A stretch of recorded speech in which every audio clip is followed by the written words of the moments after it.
if you look at the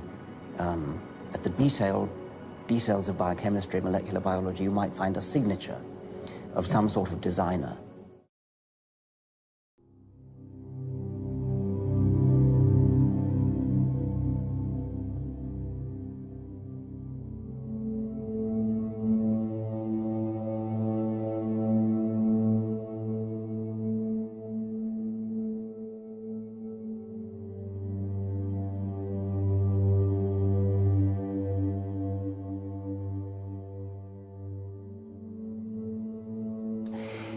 In biology, I suppose it would have to be the double helix, the Watson and Crick discovery of the structure of DNA, which was far more than just the discovery, the crystallographic work, discovering the structure of a big molecule.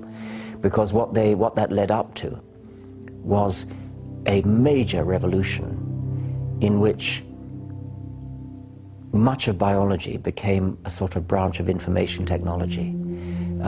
The consequence of the Watson-Crick discovery, with all that it led on to, the DNA code and the sort of various genome projects that are going on now, is that genes, which from my point of view are absolutely central to biology, genes are information. They are coded information. It even looks like computer information. I mean, a chromosome is a great long computer tape. It's linear, it runs one-dimensional, digital code. It's not binary, it's quaternary, but apart from that, it's just the same as computer tape. It's read in sequence.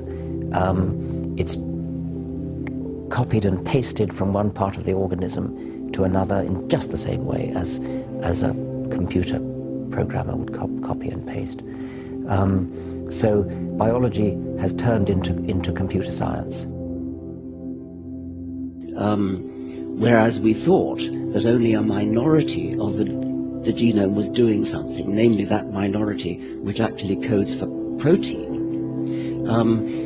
And now we find that actually the majority of it's doing something. What it's doing is calling into action the protein-coding genes. So you can think of the protein-coding genes as being the sort of toolbox of subroutines, which is pretty much common to all mammals. I mean, all mice and men have the same number, roughly speaking, of protein-coding genes, and that's always been a bit of a blow to the self-esteem of humanity. But what the point is, that was just the subroutines that are called into being. The program that's calling them into action is the rest, which had previously been written off as junk. An individual organism is a throwaway survival machine for the self-replicating coded information which it contains. And the fate of that coded information is crucially bound up with the fate of the body in which it sits.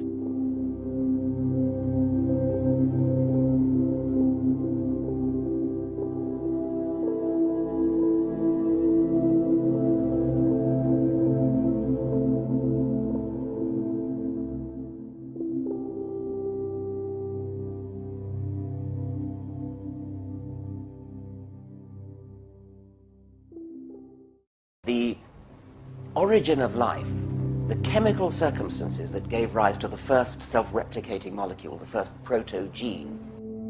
The origin of life is something we don't know anything about, and we want to know something about it, and I would love to know how life actually got started, the origin of the first self-replicating entity.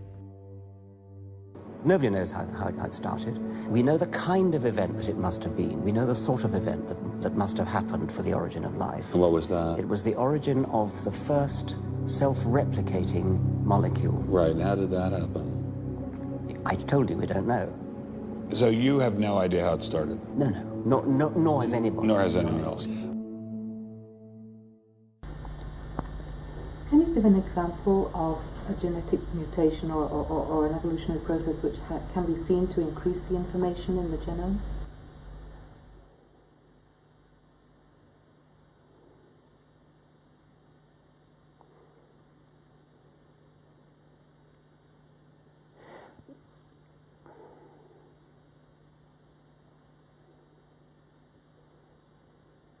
Can you just stop when I